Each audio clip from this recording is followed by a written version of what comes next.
You can follow all the trends. You can try to make amends. It's a means to an end. But just lost Brett's friends. Wretched friend. Wretched friend.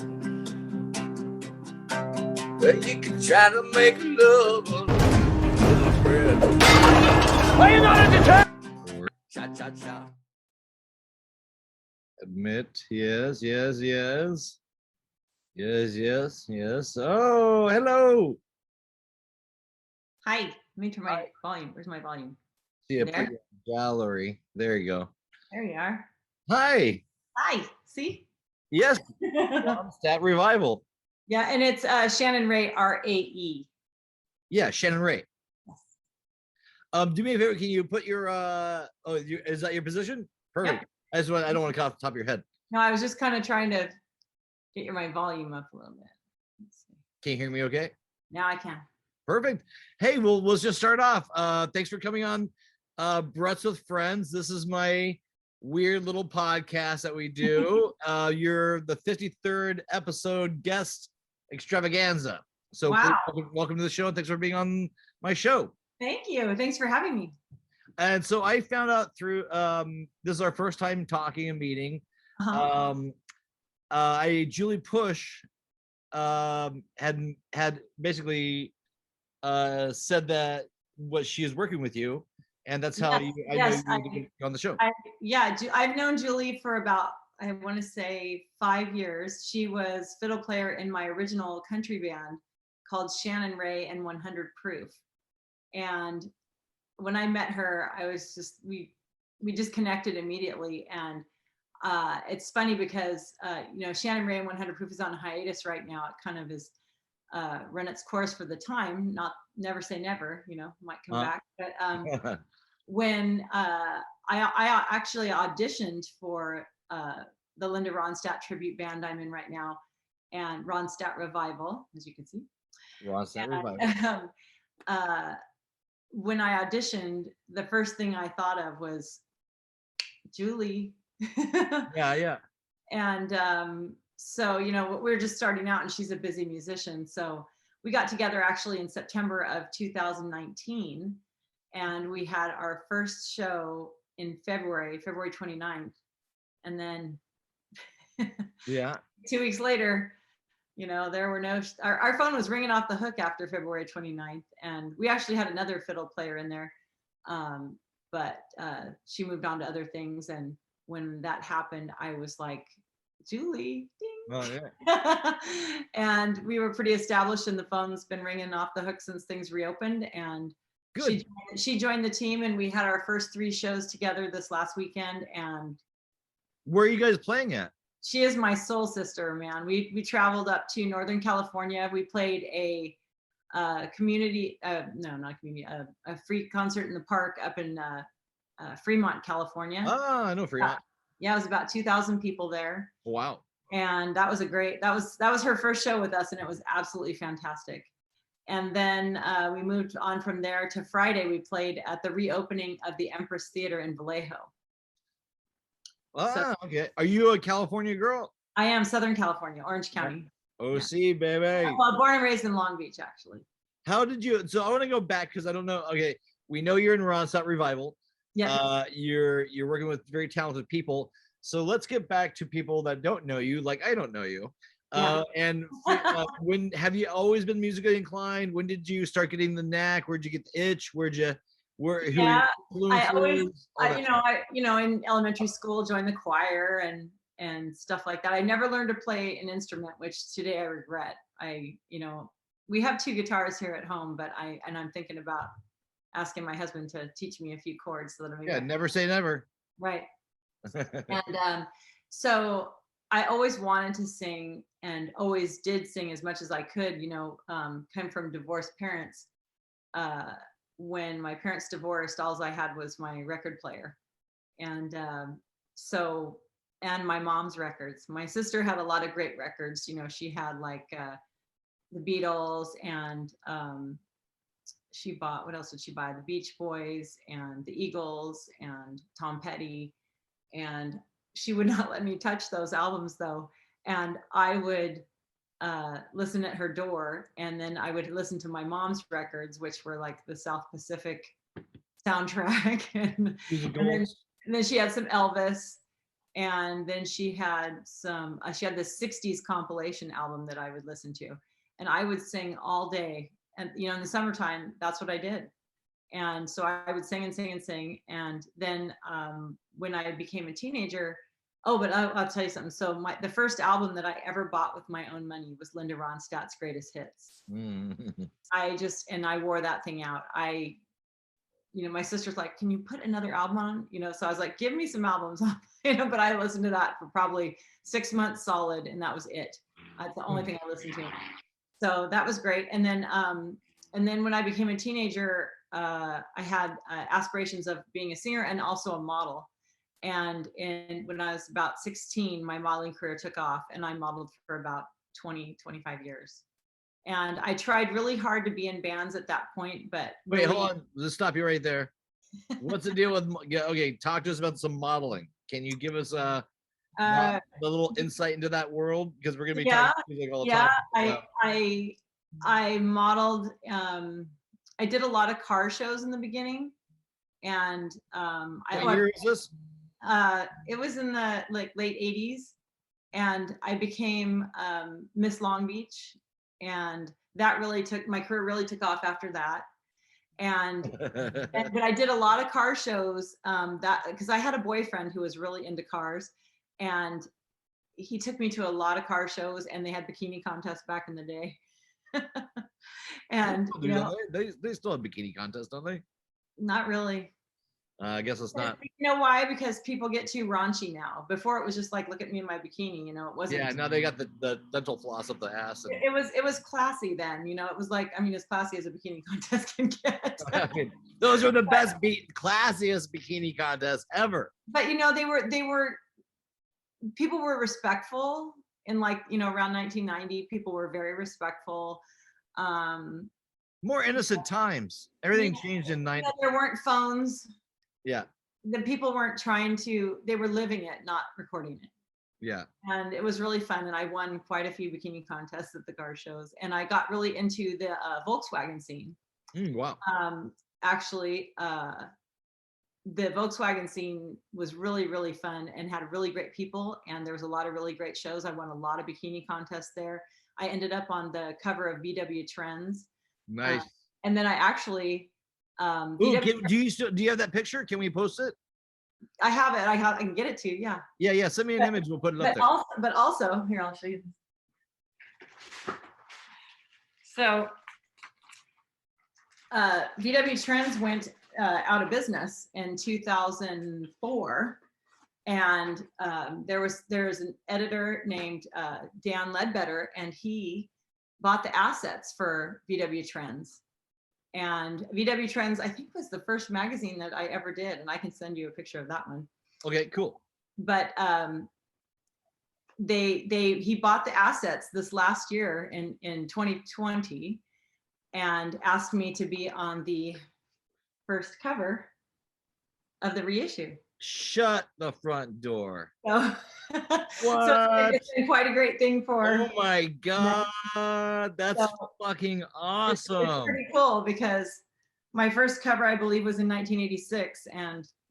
Whoa! Even just seeing that logo. Yeah. And that VW. This is a big logo. You just gave me a flashback. Yeah.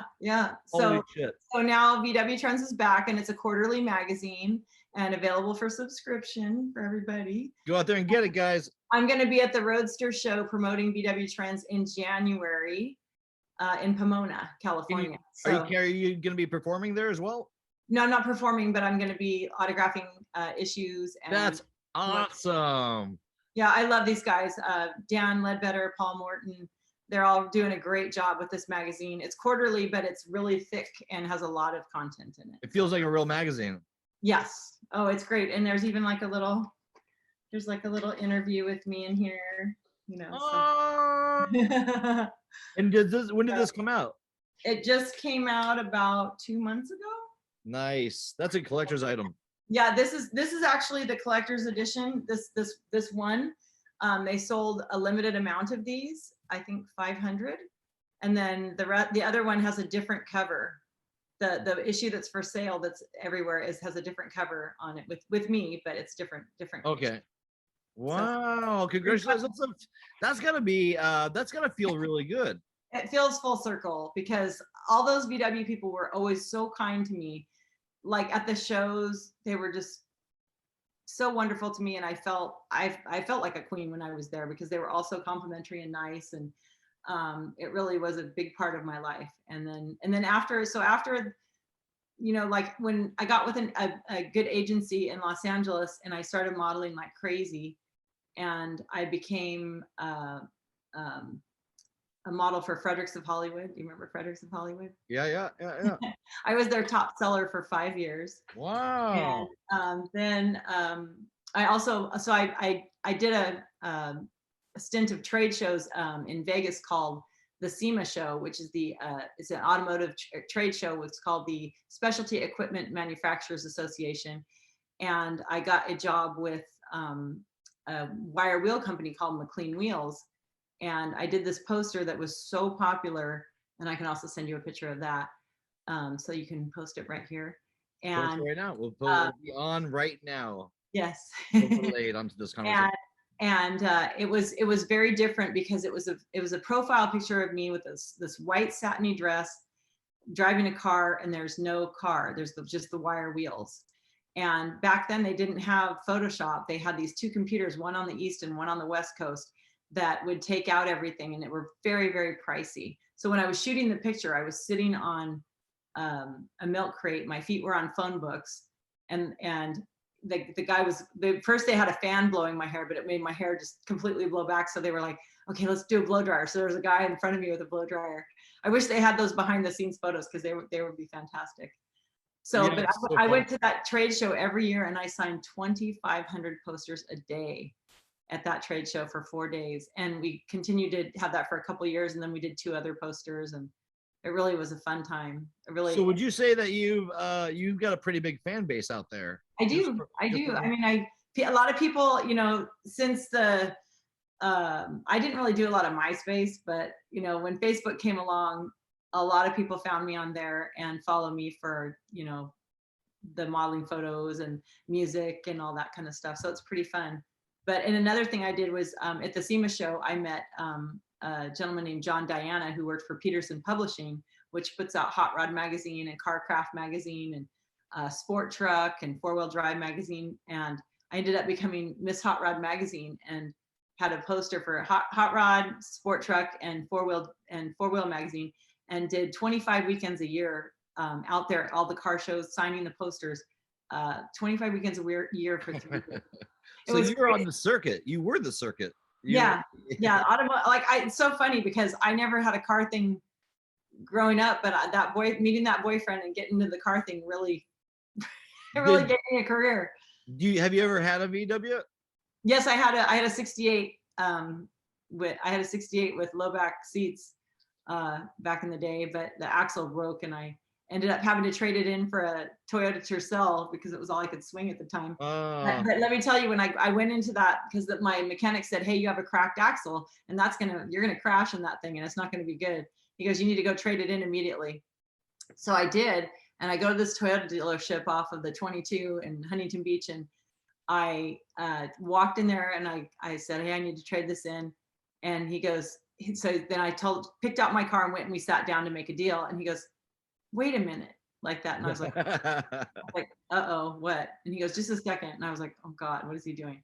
So he comes back with this guy from the back and he goes, that's her. And he's like, can you come with me a minute?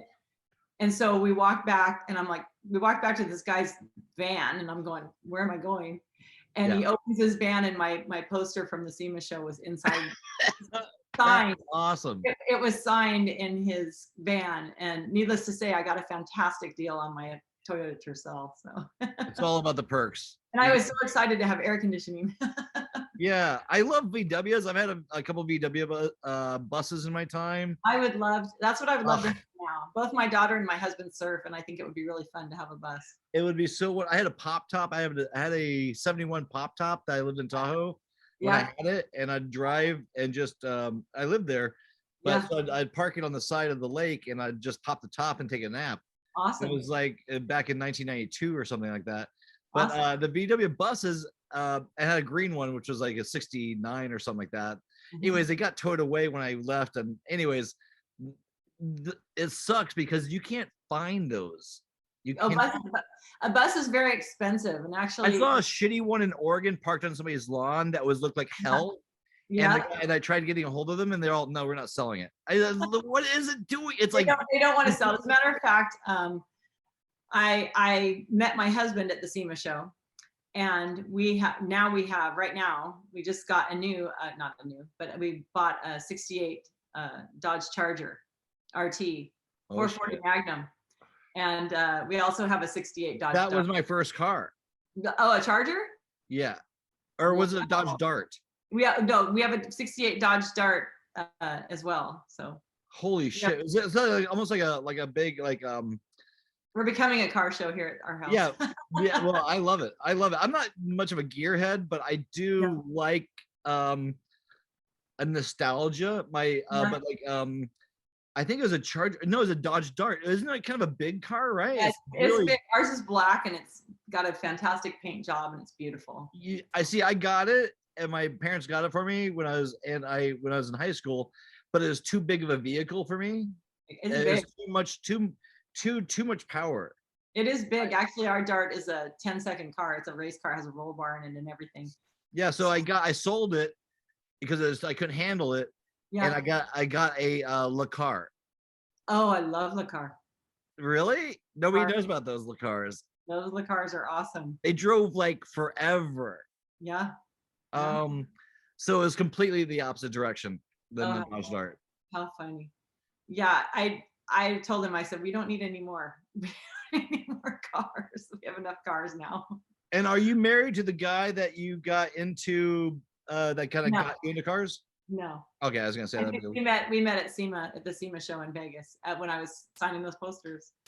How'd you know it was him? How'd you know it was the one? Well, it's funny because we met in 1991, and we both were with other people at that time, and we would see each other every year at this car show. You guys cheat on each other? Did you cheat on each other's, or did you? No, we did not. We how did you have that conversation? Like, I'm with somebody, you're with somebody. Well, what happened after that? He's we met. So like, I was with like 3 other models, and he had his wingmen with him from his company, and so we would just talk, and we ended up going to, there was parties afterwards. Like Ford had a party, and like different manufacturers would have parties. Trade shows were huge back in the 90s, and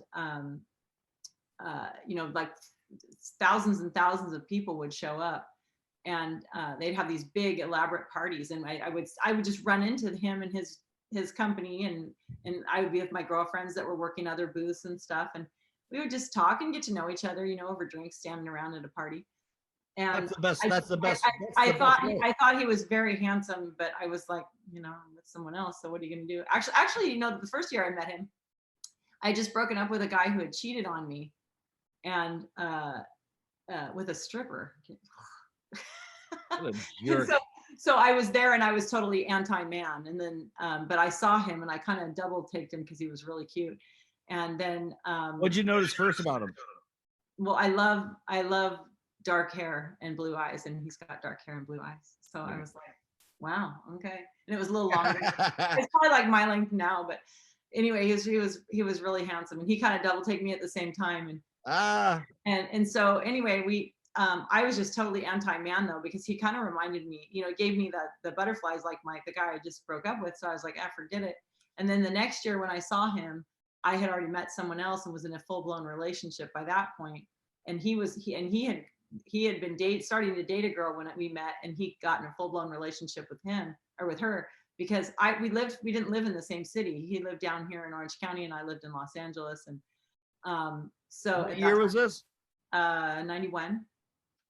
And we would see each other, and like, you know, be totally attracted for, gosh, from 91. I ended up breaking up with my boyfriend in 95. And he's like, I'm like, oh, I broke up with my boyfriend like that. And he's like, oh, I'm still with her. I was like, all right. And then the next year he broke up with her and I got back with him.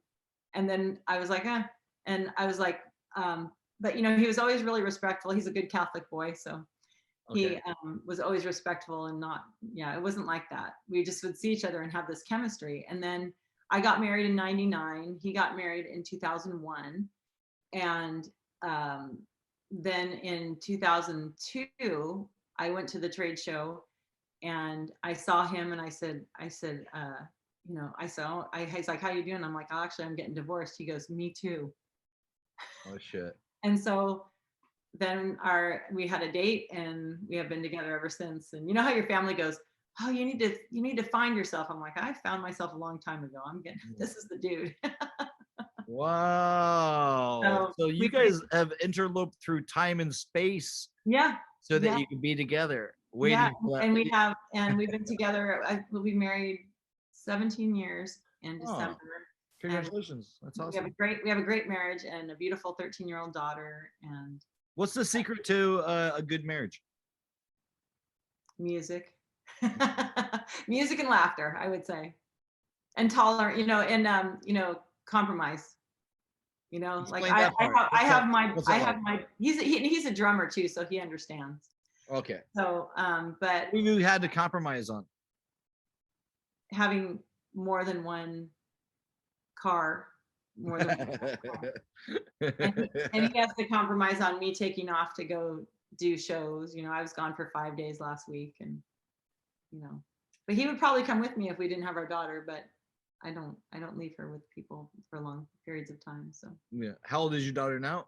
she's 13. Oh wow. That's She plays guitar, piano, and viola. did you encourage her and support that along the way too, or did she find that herself? We put her in piano lessons because I think that's really important to learn how to read music.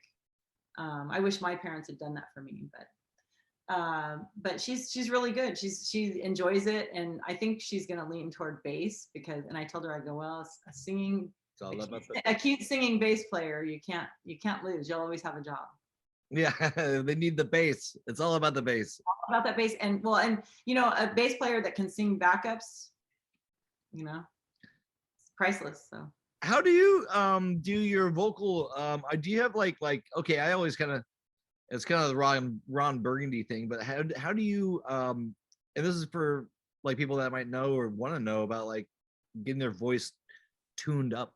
Like, how do you tune yours up? Do you like just for fun? I thought it was funny because it looked funny on paper, but then when I said it, it was kind of funny.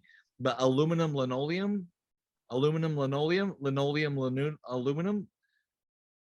know. Do you do anything like vocal exercises or things that you well, I have vocal warm-ups, you know, that are recorded that I do.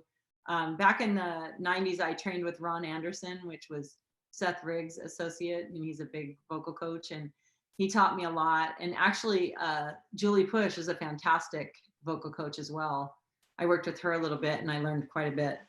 And, you know, I think it's just taking care of your vocal cords, like no caffeine, no dairy, no cigarettes, a ton of cigarettes. I've never smoked a cigarette, but a lot of water, a ton of water. You have to, we were going, I was with Julie, you know, on the road last week for 3 nights and, you know, singing Linda Ronstadt for, you know, 3 days in a row is a big, tall order. And so those are big shoes to fill. Those are the vocal, I mean, come on. Let me tell you, I'm a member of a ton of Linda Ronstadt groups on Facebook, and you know, so I'll post shows and stuff, and people will say, you know, oh, you'll never be Linda, da da da. You know, I'm like, I'm not trying to be Linda. I'm trying to share the love of the music. You know, just I really want. It's so like we did these 3 shows last week, and so I was telling you. So we did Fremont on Thursday, Vallejo at the Empress Theater on Friday, and on Saturday we did the Bear Valley Music Festival up in the Sequoias. Oh my goodness. Big, huge, beautiful tent. I can send you a picture of that as well. Beautiful. Well, the Sequoias are It's No, but majestic.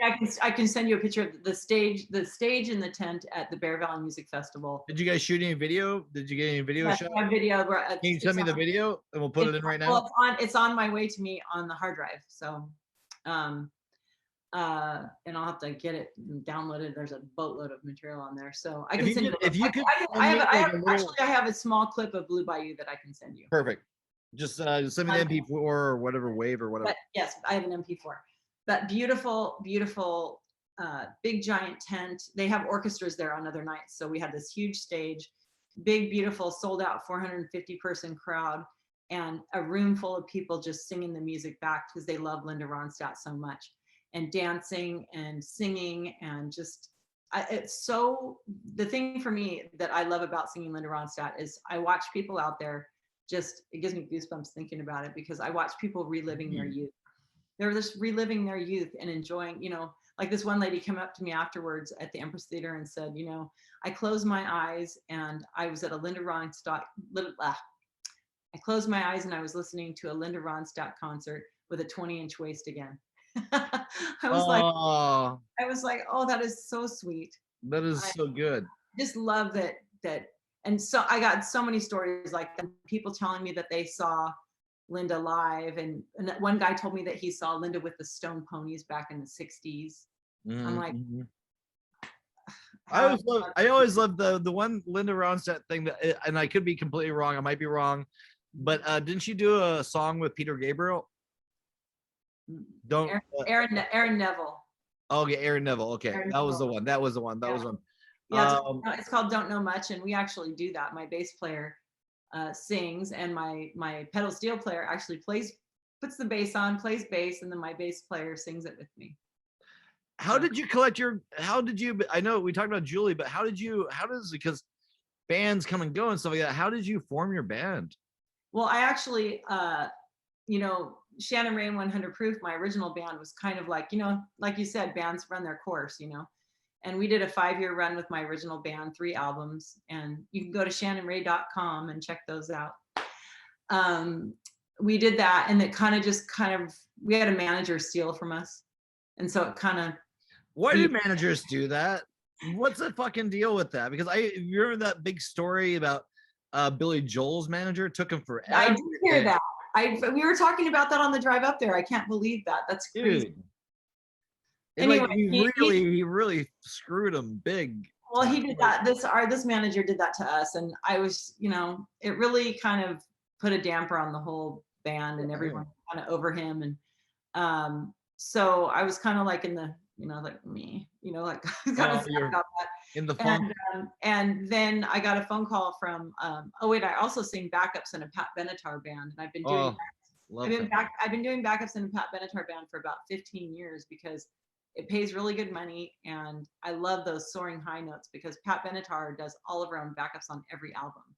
So I do that still when I can. Pat Benatar is a special trigger for me. She was like, I mean, I had her poster up on the wall in my bedroom, and with her camel toe. She's so my father pointed me out. Did you realize she's got? You see that? I said, yeah.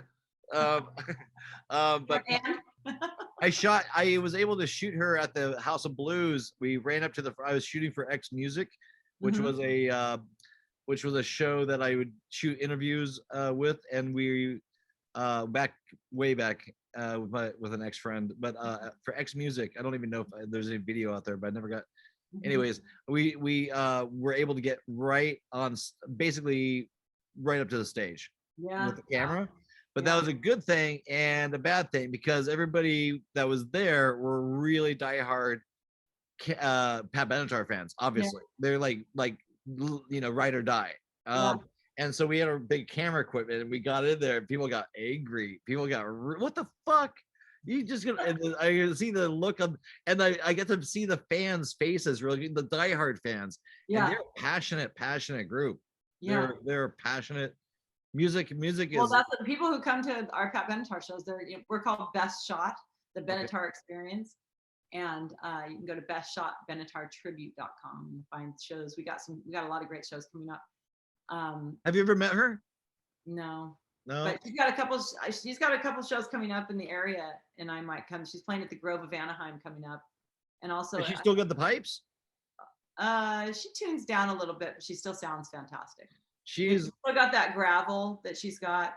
I wish she'd let me sing backups for her because she doesn't. Pat, if you're out there, I saw her open for Rod Stewart a couple years ago, and my ex-girlfriend from way back that we done Moksha from years ago. She used to be hit Rod Stewart's dresser on tour. She would dress him and the band. Wow. And I went to, I'm interjecting because I want to squeeze out real quick, but I went to one of his concerts, and his fan following, his fandom is off. They've got magazines dedicated, just supported by the bands. The fans just made their own magazine. No, I love him. I think he's fantastic. I've actually seen him twice. I saw him, my girlfriend took me to the Hollywood Bowl to see him with Cyndi Lauper, and that was really good. And, he doesn't have the pipes like he used to, though. It was pretty good. Really? When's the last time you saw him? That was in 2000. I saw him twice in 2019. It was fantastic. And you know every song. And I knew every song. And every song. The one with Pat Benatar was fantastic. Although I could, like I was saying, is like, she doesn't have a backup singer, and it would be really nice if she did, because it would make it sound more like the record. So if you're watching, Pat, I'm available. No. As long as I don't have a Ronstadt revival show. When you're not doing Ronstadt. That's my priority, is Ronstadt revival. So, but anyway, so we were getting back. So my drummer in Best Shot called me because he knew that 100 Proof is kind of going through some troubles. And he said, hey, I know you always wanted to do a Linda Ronstadt tribute, and there's a band looking for a Linda. And I said, I would love to do that. I go, but gosh, my husband's going to kill me if I join another band in Los Angeles because we live in Orange County, and it was like, it would take me 2 to 4 hours to get there for rehearsals. And he said, well, you're in luck. It's in Orange County. And I said, wow. So I called Dan Siegel and Jeff Hale, and we had a little conference call, and they said, yeah, we're going to audition 3 girls, and we'd love to have you, and Scott talks highly of you. And I'm like, great. So when I got the invitation to do that, I put my little white shirt on. Because I had wanted to start a Linda tribute years prior, before my original band took off. I had bought a wig and the flower and everything. So I put that all on, and I even, in the show, I even wear brown contacts because I have bright blue eyes. And when I put that dark wig on, my eyes turn electric blue. So I put my brown contacts, my brown wig, my little white shirt, my flower, everything. And I went over there and I auditioned, and I sang, I think 4 or 5 songs, and I recorded it on my phone. And it was their first time getting together too, which I didn't know that was. Oh, good synergy. So yeah, I was like, all right. So I went home and I listened to the audition on my phone with my husband, and I said, he goes, ugh, this is rough. It needs a lot of work. And I said, yeah, you're right, it does. And so I decided I wasn't going to do it. I'm like, I'm just not good enough. I'm like, this is this is a really tall order. And I'm like, I can't, you have to be really good at singing that music. And although I love it, and I thought I had the tone, but I listened to that recording and I was like, ugh. So they called me the next day and they said, we want you. And I said, well, I'm sorry. I go, I'm not good enough to do this. I just can't do it. And then they called me back the next day and they said, okay, meet us at Starbucks. And so they pretty much tied me to the chair and told me I was going to do it. Nice. And I said, well, I will do 5 rehearsals. I will give you 5 rehearsals, and we'll see where we're at that point. And after like 2, I was sucked in. I was like, you drink the Kool-Aid. I was like, I want to do this. And I brought home, more recordings to my husband. He goes, getting better every time. So I was like, okay. So that's gotta feel great. And I also went to see, did you know that Linda Ronstadt has a movie out about her life? Is it fairly new? Is it new? Well, it's from a couple years. It's from 2019. And I remember seeing something about that. But it's called The Sound of My Voice. And it is so I went to see it with my husband in 2019, right around the time that I was auditioning. because it was just felt like it was like, oh, you know, the movie was out and I got this audition, and so I went to see It's the a movie. Ronstadt world. Yeah, and I was bawling my head off in the, you know, during the whole thing, because, you know, it's sad because she has Parkinson's and can't sing anymore, or a form of Parkinson's. She lost her voice like a few years ago, or like, yeah, I guess 2009 was the last time she performed. So, but watching that movie and watching the history and all the lives, all the professional musicians that she worked with, you know, Don Henley and Glenn Frey were in her band, and that's where they met and formed the Eagles.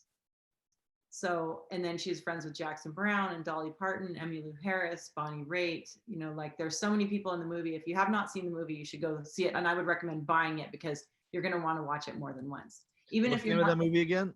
it's called The Sound of My Voice. So I went to see this movie, and I asked the guy at the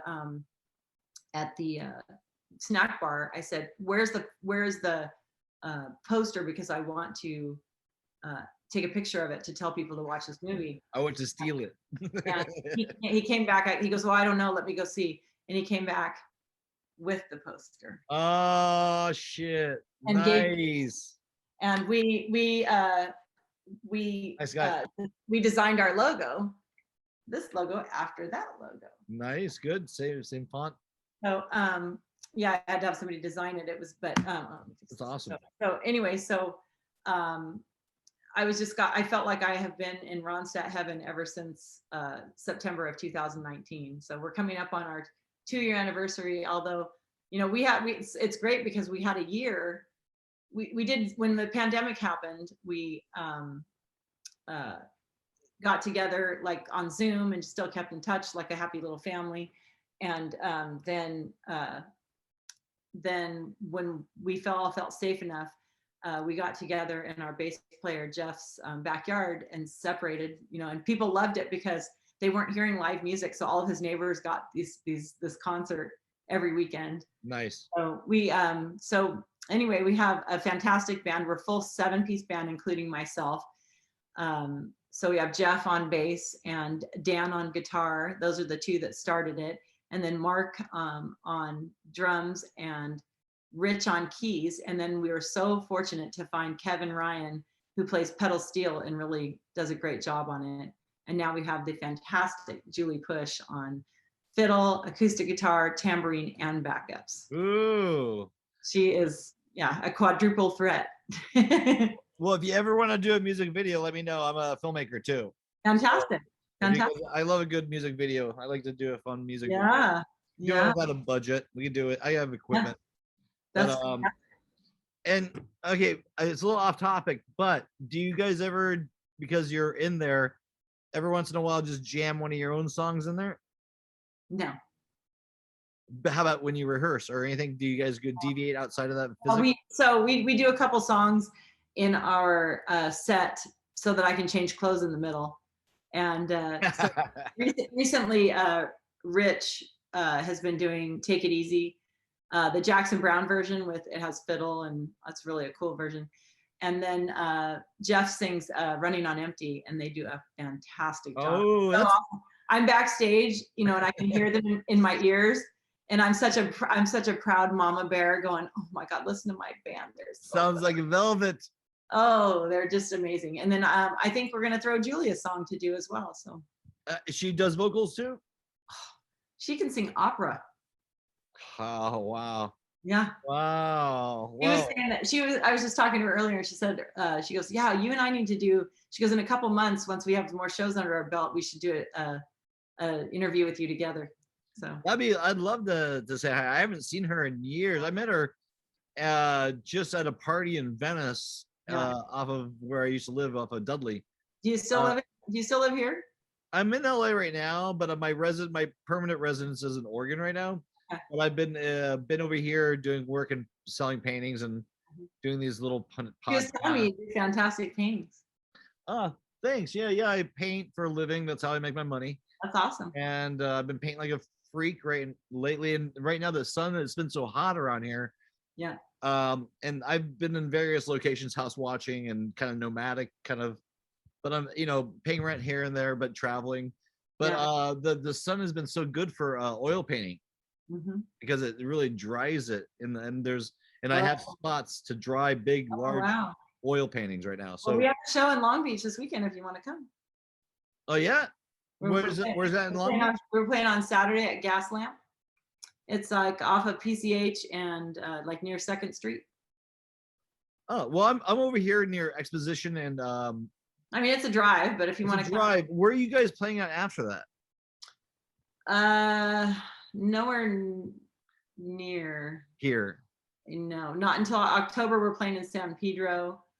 Okay, well maybe I'll try to make the Long Beach show. What the hell? We don't have any shows that are local that we have. We're playing at Leisure World in Leisure World. Where's that? It's a retirement community, but it's private, so it's a private show. Sounds fun. It's like, It's I great. want to go to Leisure We World. have a huge amphitheater, and it's going to be great. Where's and, that at? That's Leisure World. Where is that? It's in Seal Beach. Yeah, but we Where's don't Seal get, Beach? we don't get to bring guests there because it's private. We should shoot it. Yeah, right. I can shoot. I'm a shooter. Oh, I have a where's Seal Beach. That's towards San Diego. well, no, it's like just past Long Beach. Oh, okay. Sorry, my geography is screwed. I don't know anywhere left, right. Well, I'm pretty good with California, but it'd take me out of California, and I don't know what I'm talking about. Yeah, when's the last time you've been out of the country? It's been years since I have a daughter. It's been years since I've been out of the country, but I've never done Europe, but I've done a lot of like Jamaica, and with modeling I did a lot of Jamaica, Belize, Hawaii, Mexico, that kind of stuff. They shoot a lot of swimwear catalogs in those kind of places. So Did you have this is kind of because we kind of started talking about that person. I want to get back to the music, but like, did you have a really bad experience during that time with modeling, or was it like, can you name your best experience? And I already think I know what that is. Was the magazine VW, and also yeah, I would say what's your worst experience as well? Worst experience. I mean, that's a little deep, but like My worst modeling experience. yeah. Oh gosh, my worst modeling experience was that I was hired to do this magazine called Swimwear USA. And they were going to do a feature on me, like model of the month or whatever, I don't know, in the back. And then I was going to model some of the swimwear. So I get on a plane with 2 other models, and I'm 5'8", and the other 2 models were like 5'2" or 5'3", tiny little bombshell girls, like swimwear is the only thing they do. I did all different kinds of stuff. And when you're that short, like swimwear is what you do. They were Raiderettes, like one of them was a Raiderette. Oh, but they were tiny. Now this is the movie. You got to make a movie about this. They were super, super tiny. And I get off the plane and meet the photographer, and he looks at me standing next to them, and I look like an Amazon standing next to them. So he takes me to the hotel with the other 2 girls, and we're talking, and he goes, so we have dinner, and I'm like model thin, right? And I'm just bigger than those girls. You're camera ready. I'm bigger than those girls all around. Well, he pulls me aside after dinner and tells me that he had no idea how fat I was. Yeah. And I was like, who was this guy? Was he the producer? He was the photographer. And he goes, I really think that he goes, and you're really white, because the other girls, one of them had a little bit of Hispanic descent, and then the other one was so tan she looked like a piece of bacon. And so next to them, I looked huge and white, and they were both brunette, and I was blonde. I mean, I couldn't be more opposite from them. Yeah, one of these things. And I knew those girls and was happy to be there with them. But yeah, when you put me next to them, I look, I'm curvy. I was 115 pounds, I think, at 5'8". And I was like, are you kidding me? Like that. And he goes, well, I need you to go lay out by the pool and don't eat. And I was like, are you kidding me? And I mean, I was, smart enough to realize he was an idiot. So I just enjoyed myself by the pool and ate. Yeah, like, I didn't get tan. I already got the job, man. So anyway, I ended up shooting, and the pictures were fine, but they were okay. And in the little feature of me as, the model, it said, Shannon may not look like a model. What? They're giving you like a I'm like, I had already been a successful, Fredericks model for years. I'm like going, anyway. What? I was kind of like going, what am I doing here? You know, I found like with sometimes with these guys, like I know I have a couple stories, but this one, and this is your interview or this conversation is all about you, but it's interesting about like You want me to interview you now? no, but you can if you want. But there's this guy, and he was a performer, like fashion guy. He would cut up clothing. Tried not to say too much about. He would cut clothing on people's bodies. Oh yeah.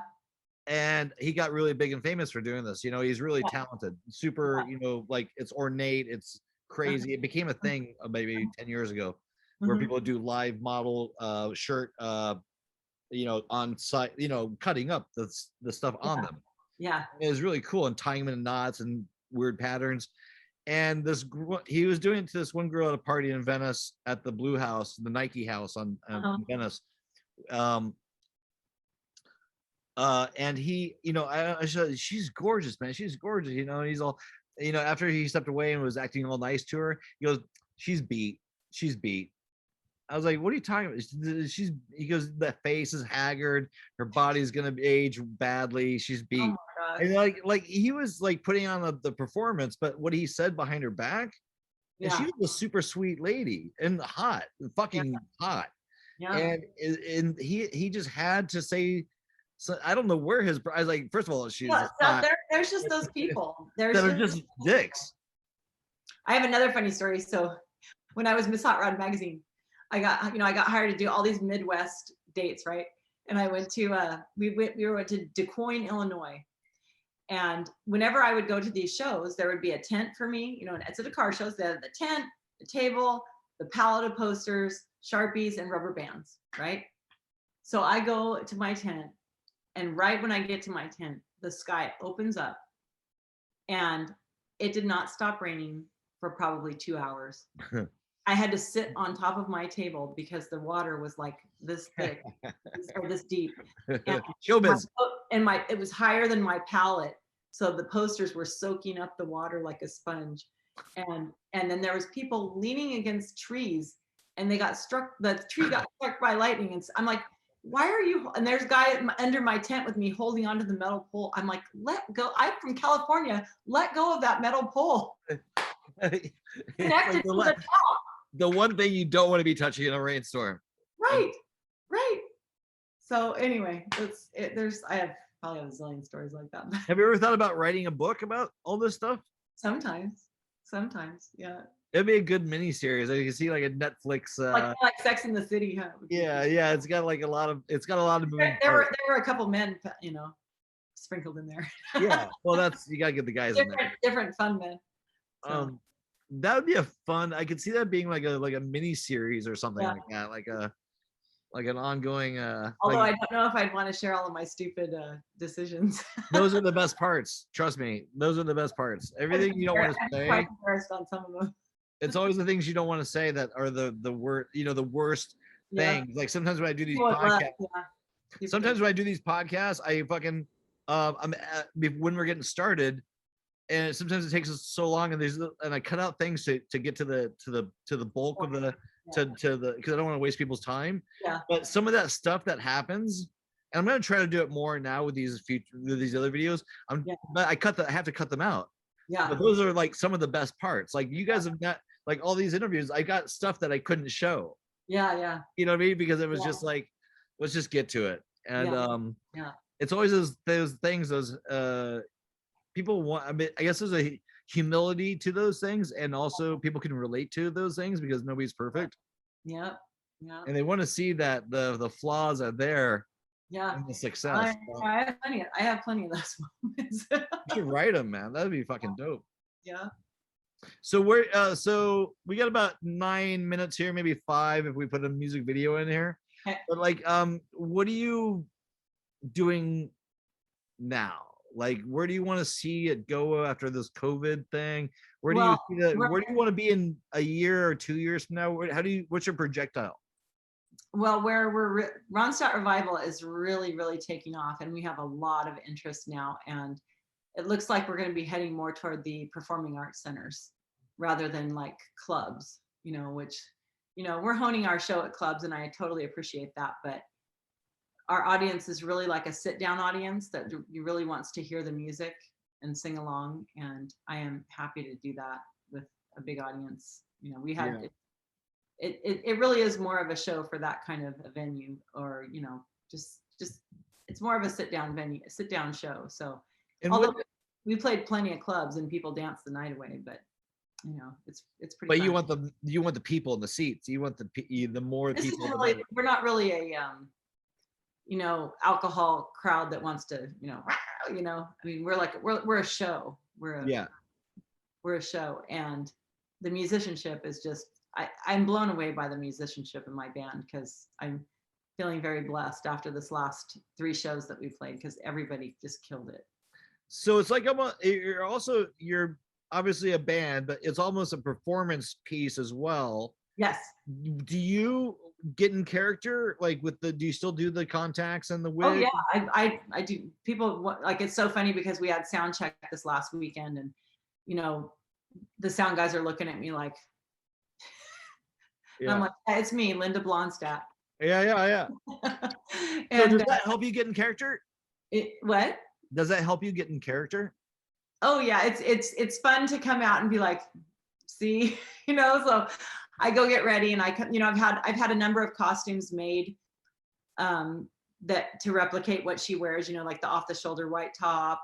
There's a vest that she wore in a concert that's really popular, another periwinkle top. I have the Cub Scout uniform just like that. And I wore that this last weekend and people loved it. And so I do what I can to, you know, really bring the essence of her. And I do the brown contacts, the dark wig, the rose. Do you change before or after? Like it's like Superman, you know, like unless you're seeing sound check, you don't see Linda Blonstadt. You see Linda. So I change, you know, I don't usually go to sound check because it's, you know, being in a wig for a zillion hours is not the greatest thing in the world. I know how you feel, girlfriend. Just kidding. I change after sound check, and then I like to change clothes change my costume halfway through. That's why we give the guys something to sing. So. And do you do 2 hours? We do, well, 90 plus minutes is usually what we do. I mean, we can do 2 hours. We have lots of shows coming up, and one is a 2-hour show. Would you ever do a stint in Vegas? No, I wouldn't want to, you know, a stint, yes. I wouldn't want to live there and do that only. Do you know? Don't ever say never. If it was a good deal, possibly. I don't know. You know, I don't want to be part of Legends or anything like that on a regular basis. I mean, I would go for a stint of that, but not necessarily like one of, you know. But have you ever heard of Peace Rock? I want to do a full show, you know. Not just be part of a show. So my buddy Tony is the front lead singer of that Doors tribute band, the Peace Frog. Have you ever seen them? I've not. I gotta get him on here. He is incredible. You know, he knows the Doors family and their friends. And we one time he played in Venice. He's a great vocalist. His vocals are fucking, and he looks like, if he's doing that, then he must be, you know. Yeah, he looks like him. So he's friends with like Krieger and stuff like that. Oh wow. And one time he has a stint that he does in Vegas. Yeah. And he's sober. Yeah. And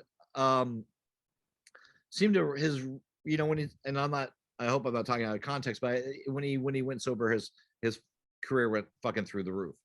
But he played with Robbie Krieger in Venice at this bar down the street from Dudley, and it was like maybe Robbie Krieger's playing guitar. Wow. There's like 30 of us there. Amazing. And this is like, and this room is small as hell, and that was one of those moments where you're like, this is pretty.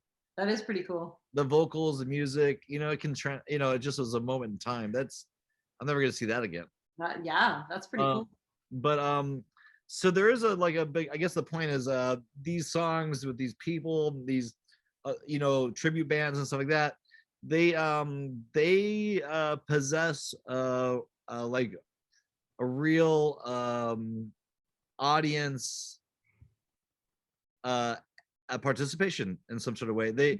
People when they come there, they know they know every lyric.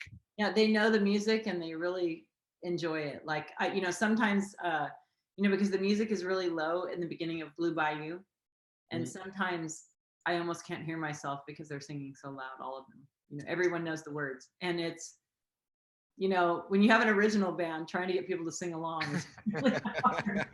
So it's quite rewarding to be in a tribute band because people know the music and they appreciate it and they love it. So and you feel that. And if you do it well, then you get. We got a lot of great reviews this last weekend, and it's and it's not just me. My band, A Girl Is Nowhere Without a Good Band, and they are having the fiddle and pedal steel really gives us validity, and I can't imagine not having this amazing band backing up in Ronstadt. Well, okay, so we're gonna wrap it up because I want to leave time for you to send me a video that we've already probably played if we already talked about it. Is there in this any thing that you want to talk about that we haven't already talked about that you might want people to know out there? Like, besides, we'll also tell people where you can get a hold of you. But like, what do you want people to know about? I mean, the floor is yours. I mean, what do you want people to know? Yeah. So if you want to find out more about Ronstadt Revival, you can go to ronstadtrevival.com and sign up on our email list, because emails only come from little old me telling you about a show. And that's the best way, because social media is already pushing for anyone that has anything to sell, like a show or a product. They're pushing so that you have to boost every single event to get the word out. So sign up on our email list. And you can also track us on bands in town, but we are on Facebook and Instagram at Ronstadt Revival. So I hope to see you at a show. We have lots coming up and even more for 2022. We're already booking into 2022. And I look forward to seeing all the Ronstadt fans out there, and young and old, and bring your kids and expose them to fantastic music. Yay. Awesome. I'm gonna maybe try to, maybe you could text me some more information about where the location is. Wait, you're playing Long Beach this weekend. I'm gonna have this video out by today. Okay. So today is Wednesday. What's the date and the venue and the time how can they get tickets? Do you want me to say that on here? Yeah. Yeah. You can catch Ronstadt Revival this weekend, Saturday, July 31st at the Gas Lamp in Long Beach. And we go on at 8:00. So be there. They have fantastic food. And we're actually going to be in front of a Fleetwood Mac band called Gypsy Dreams. And it's going to be a great show. So is this you and them? Yes. And they come on first? We go on first. You go on first for like an hour? For an hour. Mm-hmm. A good hour. Might be over now. I talk a lot. No. Do you ever, you guys, is there any wiggle room when you guys play these things to go a little bit longer, or is it pretty like? Well, I don't think that they care about us going a little bit longer, because they want people to stay, because we only pay, tribute bands, like I'll play 60 and 60 plus, and they'll play 90. This venue in particular, we've never played there before, and they will not let you headline until you open. So see how you draw. Yeah, politics of it. It's smart, yeah, that is kind of smart. I'm not, a strategy. I took this gig when we had nothing, like before anything opened. I was like, all right, I'll take that. Do audiences seem to be excited about? Have you seen are they extra happy to be outside when you see these guys? Oh yeah, people, post-pandemic, people are super excited to be out. And I think, because I really do believe that music is medicine and makes people feel fantastic. And they missed it so much. They tell us that all the time. Oh my gosh, it's so great to be here. And, it's just a great thing. So I'm happy to be back. Okay. So we're going to wrap this up. It was awesome. I'm going to try to maybe make it to this Long Beach thing. Okay, good. Let me know. So I'll let you know, and I'll figure it out after I'm going to edit these things and try to have this out as soon as possible. Okay. Hopefully tonight. I'll send you a link. Okay. But I had such a good time. Yeah, coming on my little wacky show, and I'll promote it. The funny thing when you were talking about the boost thing, because I've been boosting these videos, and I know when you started telling me about like the promotion part of it, is I like to see what $20 will do, or 30. I'll boost it, just kind of throw some. But it's so funny because they do make a little bit of a difference. They do, and so. For instance, on our Facebook page, and they're moving everybody to this platform, to where most people look on their phone, right? I mean, you can look at Facebook, and I do on my laptop, but most people are mobile when they're looking at social media. I look at everybody in in a crowd of people. Look how many people are on their phone. Like this. They're watching a show and they're really going like this. It's like, so even so on mobile, on our page, you can no longer see events in the menu. That's because they want you to boost every post. So fuck people. Because like my Benatar band, because I was going, what the heck? I thought it was just me. And then I put a post out about it saying like, what the heck? Does anybody else have events? Yes, I don't either. But I'd be, oh, I do. And I on my laptop, on laptop version, it's still there, but it's over in the drop down way at the bottom. Yeah, they do that. Sometimes they hide it in the media, like you can't see. Yeah, they hide it because that way you have to boost your post to be seen. And pretty soon, and by the end of the year, I can bet you it's probably the end of 2021 that everyone's page will be moved to that platform. They're not doing it all at once, so we all can't go, like it's a slow burn. They're doing it, and they feel, oh yeah, that happened to me a long time ago. So it'll be like, yeah, it is what it is, Yeah, it's gonna evolve. It's gonna get a lot worse. Like I don't know. I watch a lot of comedy podcasts, like Tuesdays with Stories, Kyle Dunningham stuff, and Helmut Slice Sloan and stuff like that. But like, apparently, and I haven't gotten in this route with the YouTube stuff, but that's why I'm not really gonna ever try to monetize this thing, just based on what their reactions to making money on it. They got everybody sucked in, and now they're gonna make us pay. YouTube takes half, and so if you sell a piece of merchandise, and the merchandise that's cut out of the production of that merchandise, so you're making like, it takes a lot of people to make. You're making squat. Like so to chase that rabbit, piece of everything. So why don't we just use the medium or the media of this while it's here to maybe propel ourselves into the next part of it, because it all changes. This is going to change. This whole format's going to change. It's evolving so fast. It's ridiculous. But that's why I push my website though, because I'm like going, just sign up. If you love the band, emails only come from me. I do not sell your stuff. It's like, I'll just tell you when we're playing. Do you have a ticker on there to show you how many people visit your site? Yes. I need to get one of those.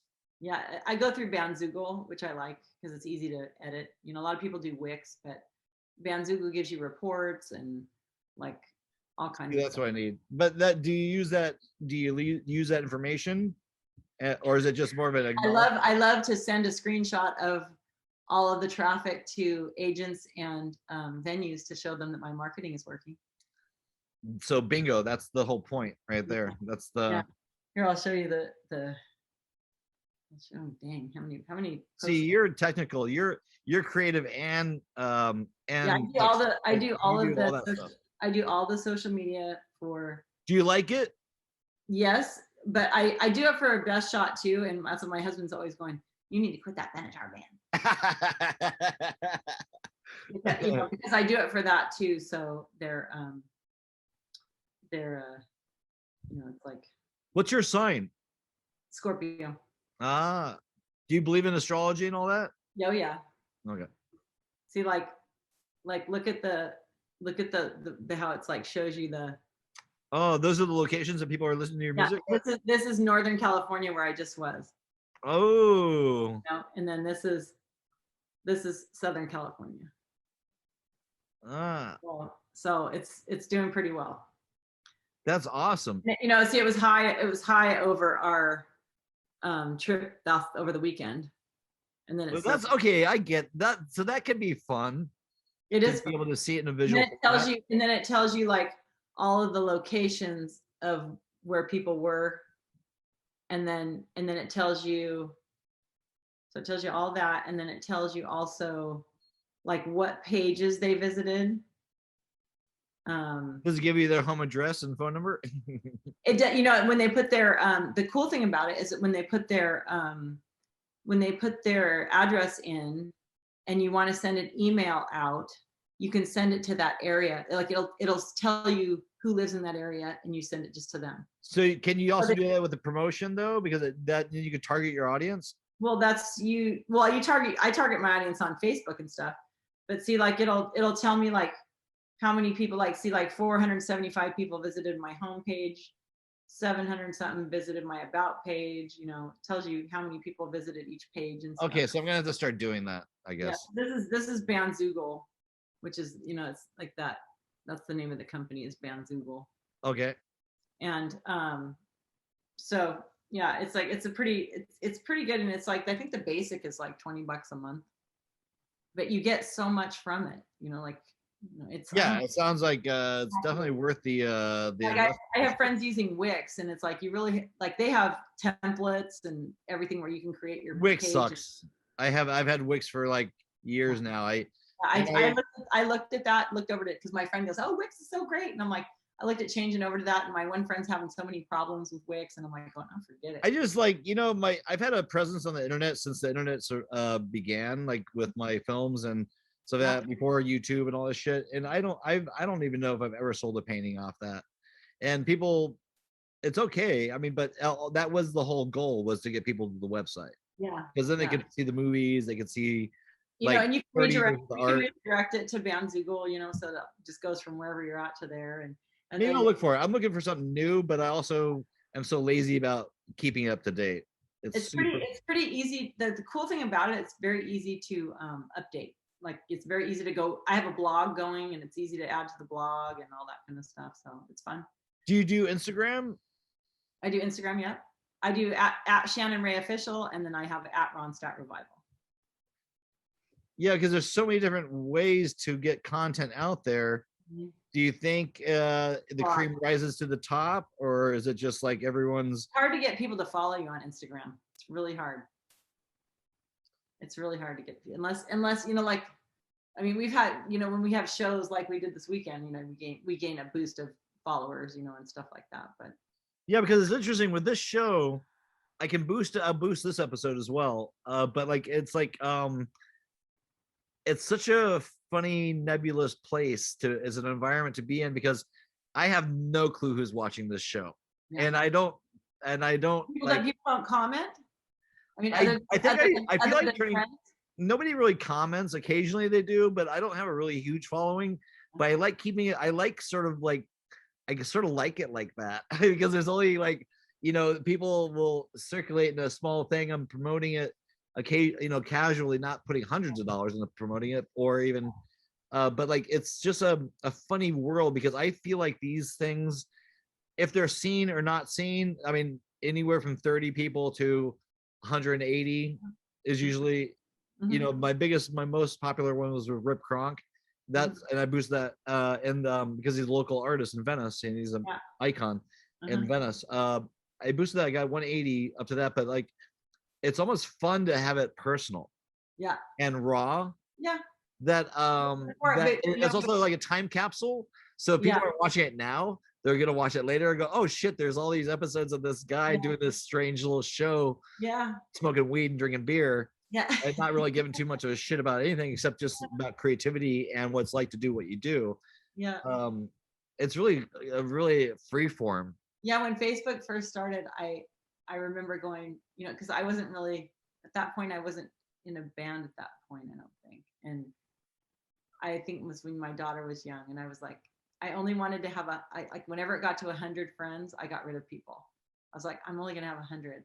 And now I have almost 5,000. So I need to go through and get rid of people though, because there's some people that they just follow me from their curvy model following people, Oh, do you have a lot of trolls out there?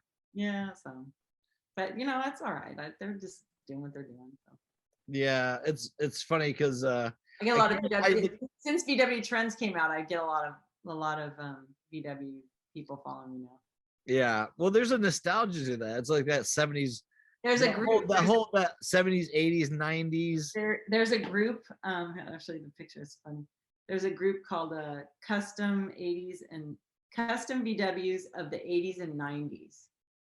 And this on the end, oh shoot, oh wait, look, I can pull it up. This is me on the end right there. Oh, nice ass.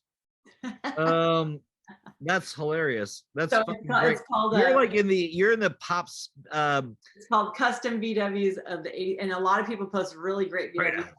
And there's also VWs for sale on there, you know.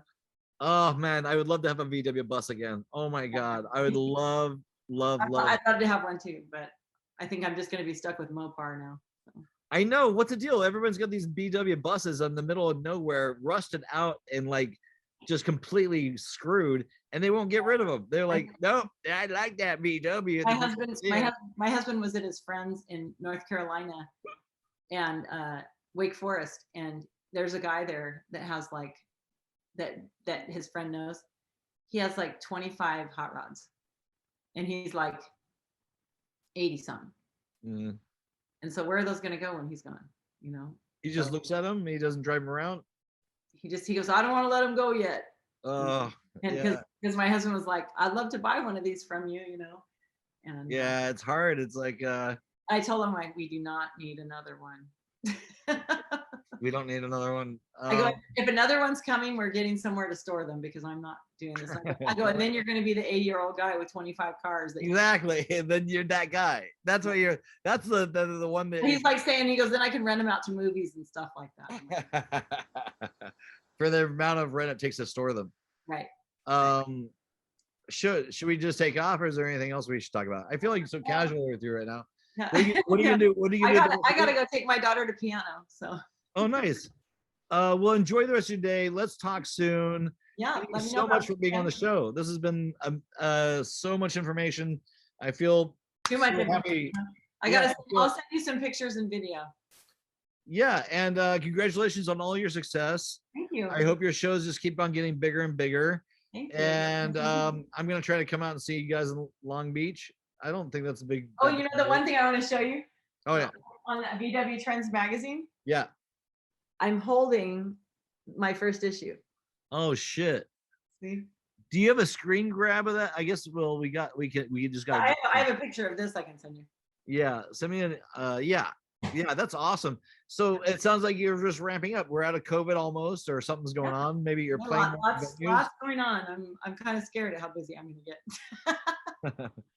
Because I am a mom too. So.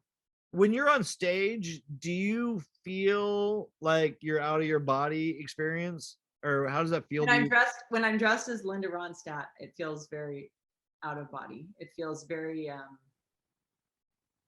just the energy that comes, like this last Saturday night with those 450 people.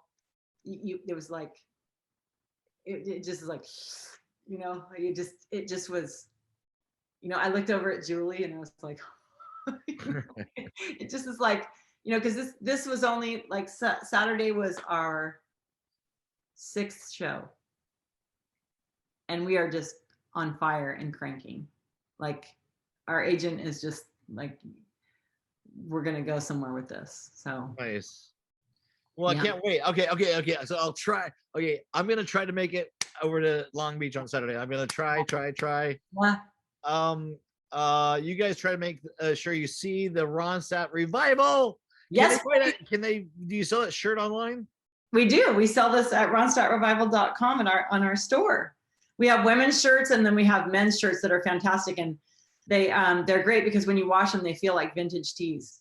There's is it not made of the plastisol? Is it the plastisol? Not plastisol. No, it's like a bleach out, like a bleach out dye. That's the best kind. So it cotton. So it's just bleached on the cotton and colored, and so it breathes, right? It's not like wearing. So it's not like wearing a sticker. There is no plastisol on this shirt. It's fantastic. That's good. That's a real shirt. And we have the great men's shirt, the Bella and Canvas shirts that are really comfortable and soft, and they're awesome. So okay. Yeah. Well, we have people coming back and buying another one because they just like the way it feels. So. What's the brand of shirt that you use? Bella and Canvas. It's a thin style. It's a little thinner. It's not like, it's not like a beefy tee or something like that, and it fits nicely. It's got a nice collar. The men, I wish I had one of the men. It's a cute cut. I like the neck this cut. women's one is really cute. We just got these, so. Those are really cute. I like the. Those are cute. Thanks. Well, okay, buy her shirt. Okay, we're gonna go. Zona, because I do I hope shirts. to see everybody Saturday at the Gas Lamp in Long Beach, July 31st. Still Okay. tickets available. We'll see you there. Yay! Thanks for being on my show. Thank you. Thank you so much. I hope to see you on Saturday. Shannon Rae of the Ronstadt Revival. Yep. Come Thank on you. out. This has been so much fun. Thank you so much for being on the show. Okay, I'll see you soon. You can follow all the trends. You can try to make amends. It's a means to an end. But just lost Brett's friends, wretched friend. Wretched friend. But you can try to make love a little friend. Are you not entertained? Cha cha cha.